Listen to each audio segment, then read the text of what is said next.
Hello, everyone. Welcome back to Lesbian Dating Chronicles. This is the Catfish story. I do want to thank you for tuning in. This is part one of the Catfish story. So I'm going to talk about kind of what was going on in my life at the time. It was at the end of a recession, and things were, the struggle was real for me at this particular point in time. So I had just graduated from college and was unemployed and really struggling. So I'm going to kind of post some pictures from, my graduation and my graduation party. And then we're going to kind of go into her and I meeting and how we met and how we started talking and how that relationship developed really fast. Apparently, I have a thing for Gemini. So every time I end up talking to a Gemini, it kind of gets crazy like this and then it just blows up. So I think maybe this last situation was my final straw with Geminis, that, the only one I need to deal with is the one that I gave birth to.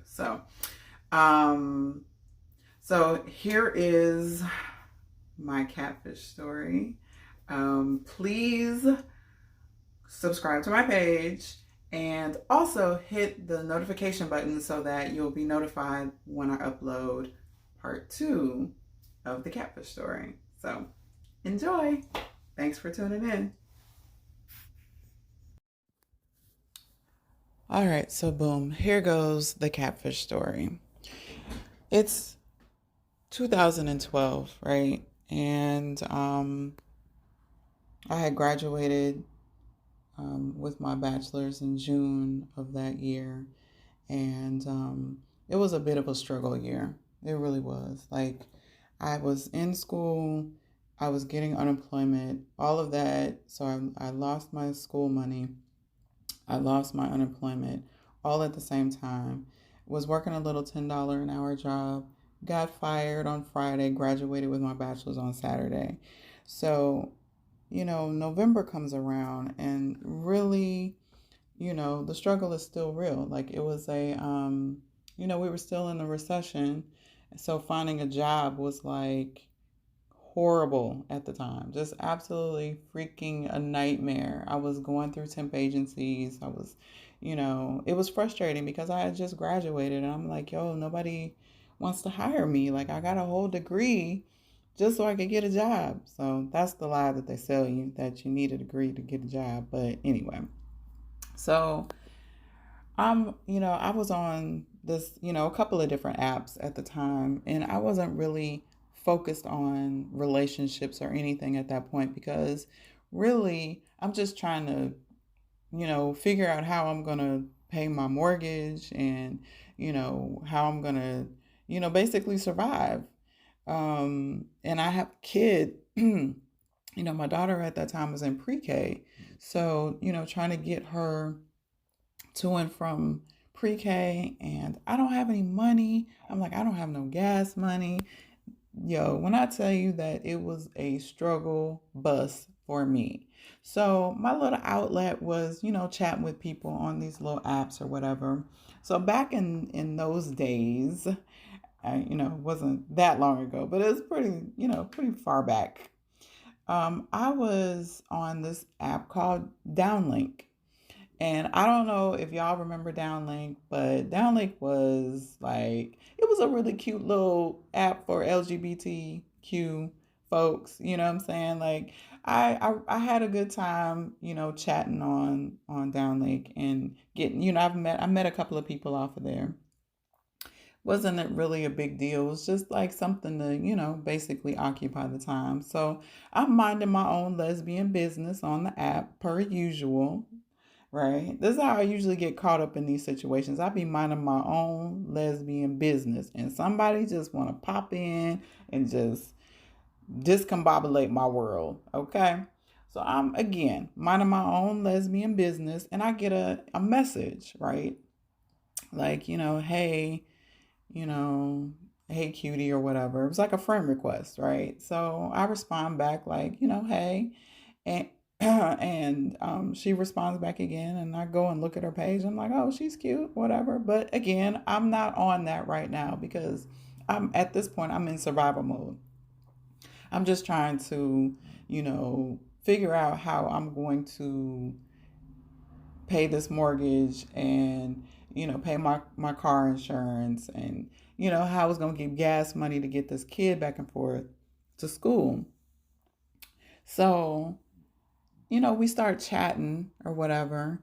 And, it was like I unfortunately don't have the those posts. I wish I could find them, but I do not have the conversation. I may have it somewhere, the first long post that we sent each other, because it was just like, we're just chatting. It wasn't anything serious at this particular point in time. There was nothing romantic about it. It was just us having a conversation, right? Like there was no intent. There was no romantic intent. It was just a conversation. And at the end of, so she sent me a long post. I responded with a long post. And then she sent me a message that said, hey, just call me. And I was like, all right, cool. So I called her and we got on the phone. And this conversation, the first conversation that we had lasted 8 hours. It was an 8 hour conversation. And after that conversation, it was nonstop. Like, it was that we just hit it off. Like we liked all the same things. It really just it was bizarre to me, because I'd never had that sort of immediate kind of um, connection with somebody where it was just like, yo, we started talking and it was like the conversation flowed. There was never any awkward points. It was just we just started talking and it was very natural, and there was still no intent behind the conversation. We're just really just enjoying each other's conversation. And as the days continued, we started talking like literally 24 hours a day. Um, it became a little bit obsessive, I think, for both of us. And I think for me at the time, I was just so desperate to kind of um, find a space outside of the stress of my everyday life, that talking to her was like my release. It was like, it was like my getaway from reality. So I'm on the phone with her literally 24 hours a day. When I say 24 hours a day, I literally mean 24 hours a day. So, boom, here we go. We were on the phone, like basically falling asleep on the phone. So I wake up, we're still on the phone with each other. I would go get in the shower and, or get ready to take Riley to school or whatever. We're still on the phone. We're literally on the phone. She would get in the shower. She would still be on the phone. Like the phone never hung up. It was very rare that we hung the phone up. It was just a little obsessive, you know, with each other. So, I think both of us kind of needed something at the time. And so we were pulling from each other. I then eventually, so going in from October into November, because it started in October. I don't know if I said that in the beginning. I may have said November, but it's actually October. So going into November, I ended up getting a job. Thank God. Like, whew, I was so happy to be working until I actually had to start working. And then it was like, I cried literally every day at my desk for like, I don't know, weeks. It was just like, ooh, child.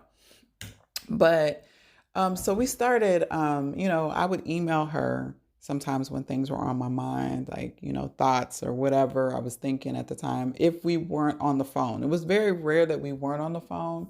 But when we weren't, I was still like, I would email her or we were texting each other. Unfortunately, I do not have the text messages because I've gone through several new phones since then. So no text messages, but I do have some of the email screenshots from back then. So in October, she was supposed to come visit me. And then apparently flies to, um, she flies from Connecticut. She lived in Connecticut to, there was supposed to be a connecting flight in Charlotte. And then she was supposed to come from Charlotte to here. Well, this is the first time that, it started. This is when it started, because that particular weekend, she decides to come when Hurricane Sandy is wreaking havoc on the East Coast. So it's like, oh, I'm stuck in Charlotte. I'm going to have to turn around. My friends are going to drive me back up to Connecticut because I can't, there's no flights leaving from Charlotte to Atlanta. So that was the first time that it happened, right? That's like sometime in October. So then we go into November. I start working. Mind you, we're still talking on the phone every day, all day, for the most part, while I'm working, except for when I was in training, because of course I couldn't talk while I was in training. But once I was out on the floor, conversation began. In spite of my little uh, Mexican friend who she had a crush on me. So she was constantly harassing me throughout the day, throwing stuff at me. Anyway, that's a whole nother story for another day. Cause, that child outed me at work, and Lord, it was a lot. So, so my catfish is like, she had sent me pictures, mind you. So, I'm going to show these pictures throughout, probably the same pictures, because I don't have very many pictures of her. So these are all the pictures that she did send me. So she had sent me pictures of her. So, and there was pictures on her downlink page that I had seen. And up until this point, like, really hadn't thought about video chatting or anything like that, because we really just were enjoying the conversation on the phone. It wasn't a big deal. It was like, yeah, we're just talking and it's cool. Like, we're enjoying the conversation. And, we started to feel something for each other. It started to turn into something else. But not because we were trying to, not because we were pursuing that. It just kind of developed over time. Like, and it happened fairly quickly, because I have the tendency, I need to get it together. But so we're into November. Thanksgiving's coming around, and I'm like, okay, so you're gonna come. She's like, I'm gonna come see you Thanksgiving weekend. And I took some time off from work, so I'm gonna come there the day after Thanksgiving, because I'm gonna spend Thanksgiving Day with my family, and then I'm gonna come there. I'm like, all right, cool. So this is disappointment number 2. Do not recall the exact reason why she didn't show up this particular point in time. But I'm sure it was a great catfish reason why she could not come for Thanksgiving weekend. I wish I could remember right now, but I don't remember. I just know that she came up with a new amazing excuse for why she could not come Thanksgiving weekend. So another disappointment. So we continue to talk. I believe there should be some emails here, because I was really like starting to get a little frustrated, because I'm like, okay, we're not that far away from each other. Like, it's really just hop on a flight and come down.